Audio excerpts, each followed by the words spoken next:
মৰমৰ ছাত্ৰ-ছাত্ৰী আমি অনুশীলনী 1C অংকসমূহ শিকি আছিলোঁ আজি আহা এই অনুশীলনীৰ 3 নম্বৰ অংকটো কৰো বিয়োগ কৰা বিয়োগ কৰিবলৈ কোৱা হৈছে এ নম্বৰটো চোৱা 45,62,913 ৰ পৰা 32,41,802 মাইনাস কৰিব লাগে অৰ্থাৎ বিয়োগ কৰিব লাগে মাইনাস চিহ্ন বিয়োগ কৰিব লাগে আমি অংকসমূহ যেতিয়া বিয়োগ যোগ কৰো তেতিয়া সদায় যিকোনো অংক আমি কি কৰো সোঁফালৰ পৰা কৰি যাওঁ হল যোগ বিয়োগ পূৰণ আমি সোঁফালৰ পৰা প্ৰথম আৰম্ভ কৰো অৰ্থাৎ একক ঘৰৰ পৰা এটা একক ঘৰ চোৱা ইয়াত 3 আছে 3 পৰা প্ৰথমতে 2 বিয়োগ কৰিব লাগে হয় না 3 আমি আঙুলিতে হিচাপ কৰি দিম প্ৰথমতে কি কৰিবা যেটো বিয়োগ কৰিব লাগে হেটো মুখত থৈ লবা আৰু প্ৰথমতে চাই লবা আমাৰ 3টা ঘৰ আছে 1 2 3 হয় না 3টা হৈ গল না ওপৰটো 3 1 2 3 হল 3টা ঘৰ মুখত কিমান আছে 2 হল মুখত যেটো বিয়োগ কৰিব লাগে মুখত থবা 2 3 পাই গলো তাৰ মানে কি এত কিমান ধৰিছো 3 কত পাই গলো একতে পাই গলো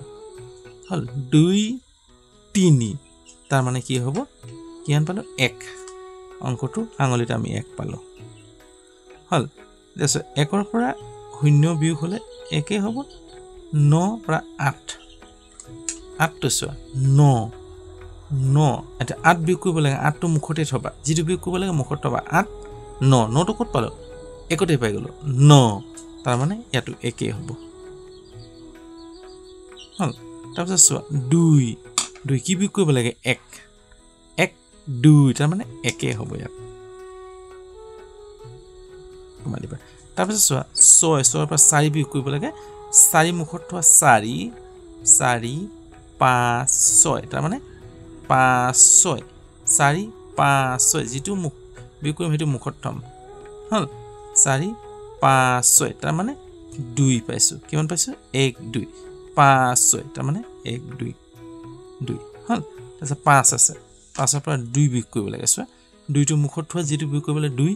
3 4 5 কথা ধৰিব পাৰিছা নহয় যেটো বিয়োগ কৰিবা হেতু মুখতে ৰাখিবা 2 বিয়োগ কৰিলে 2 3 4 5 তাৰ মানে 1 2 3 কিমান পালো আমি 3 পাইছো হল 5 ৰ পৰা 2 গলে 3 হৈছে তাৰপিছত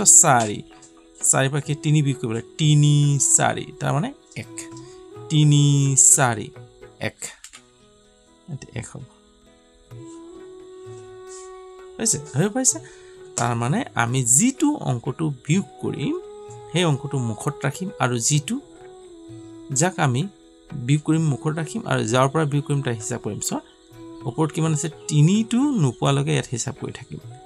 তাৰ মানে 2 3 তাৰ মানে 1 টো পাতি দিলো 1 ৰ পৰা 0 গলে একেই হ'ব তাৰপিছত 9 8 বিয়োগ কৰিলে 8 9 তাৰ মানে এই 11তে হিচাপ 9 তাৰ মানে 1 বহিব 2 1 বিয়োগ কৰিলে 1 2 যেটো বিয়োগ কৰিলে মুখত থবা হল তাৰপিছত এই 2 নোপোৱালৈকে হিচাপ কৰিবা 1 2 দুইটা ঠিক আছে তাৰপিছত 6 আছে 6 4 বিয়োগ কৰিব লাগে 4 টো প্ৰথম মুখত থবা 4 5 6 নোপোৱালৈকে হিচাপ কৰিবা 5 6 তাৰ মানে 2 হ'ব 1 2 হয় না দুটা হয় তাৰপিছত 5 টো 2 বিয়োগ কৰিব লাগে 2 3 4 5 টো নোপোৱালৈকে হিচাপ কৰিবা 3 4 5 তাৰ মানে 2 টো মুখত ৰাখিম 2 টো বিয়োগ কৰিব দিছে 2 ৰ পৰা হয় না 3 4 5 ঠিক পাই গলো তে 4 পৰা 3 বিয়োগ কৰিব দিছে 3 4 তাৰ মানে 1 হল অংকটো আমি আঙুলিতে হিচাপ কৰিব থাকিলে এনি ধৰণে হিচাপ কৰি গৈ থাকিলে আমাৰ কি হ'ব মনতেই কালি পৰহি বিয়োগ কৰিব পাৰিম তে উচ্চ শ্ৰেণী যেতিয়া পাম তেতিয়া আমি মনে বিয়োগ কৰিব লাগিব হয় নহয় মগজুতে বিয়োগ কৰিব লাগিব তো আমি এটা আঙুলিত শিকি এই কৌশলটো লগাব লাগিব হ'ব যদি এতিয়ালৈকে ভিডিওটো চাই আছা তেতিয়া হলে নিশ্চয় কিবা এটা বুজি পাইছা যেন অনুভৱ হৈছে বুজি পাইছা ভাল পাইছা বুলি এতিয়ালৈকে চাই আছা আৰু যদি কিবা সুধিবলগীয়া থাকে কমেন্ট কৰিবা দেই